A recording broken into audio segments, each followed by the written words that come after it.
আইএফের পরিচালনায় পশ্চিমবঙ্গ সরকারের যুব ও ক্রীড়া দপ্তরের সহযোগিতায় এবং মালদা ডিএসের ব্যবস্থাপনায় পশ্চিমবঙ্গে 6টা জেলায় এরকম খেলা হচ্ছে।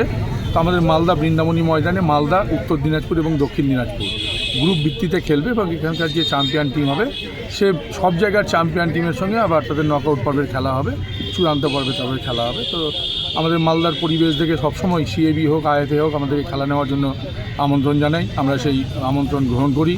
এর আগেও দেখেছেন boys national football, girls national football আমাদের হয়েছে। আমাদের পরিকাঠামো এবং সর্বোপরি আমাদের ডিএম সাহেব সভাপতি আছেন, তিনি সবসময় নজর দেন এবং আমাদের মাননীয় সম্পাদক কৃষ্ণেন্দু চৌধুরী তিনি মাঠের প্রতি সবসময় নজর দেন।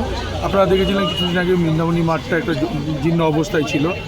আমাদের মাননীয় সম্পাদক নিজে দাঁড়িয়ে থেকে প্রশাসন উদ্যোগ নিয়ে এত সুন্দর একটা রূপ দিয়েছে। আপনারা দেখলে বুঝতে পারবেন যে বৃন্দাবনী মাঠটাও খুব সুন্দর এবং পরিকাঠামোর জন্য আমরা কিন্তু খেলা পাই। ফুটবল, ক্রিকেট, ভলিবল বলুন, খোখো বলুন, কাবাডি বলুন, অ্যাথলেটিক্স বলুন, সুইমিং বলুন, সব বিষয়ে কিন্তু বক্সিং, সব বিষয়ে কিন্তু মালদা জেলা দল কিন্তু খুব ভালো পারফর্ম করছে। আজকে কোথা থেকে কোন দুটো দল খেলা অংশগ্রহণ? আজকে মালদা জেলা দল, উত্তর দিনাজপুর জেলা। আপনার নাম আর পরিচয়? দেবব্রত শাহ, আমি মালদা জেলা ক্রীড়া সংস্থার কার্যকরী কমিটির সদস্য।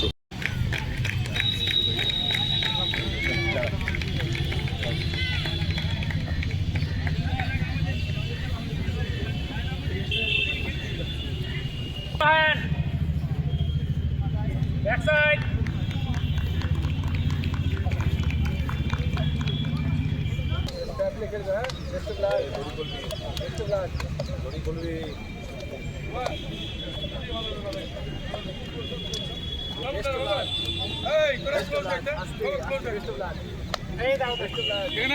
ছবি নিব। পাঁচজন এগিয়ে যাও, এই পাঁচজন এগিয়ে যাও, ছজন, হ্যাঁ এক লাইনে পাঁচজন।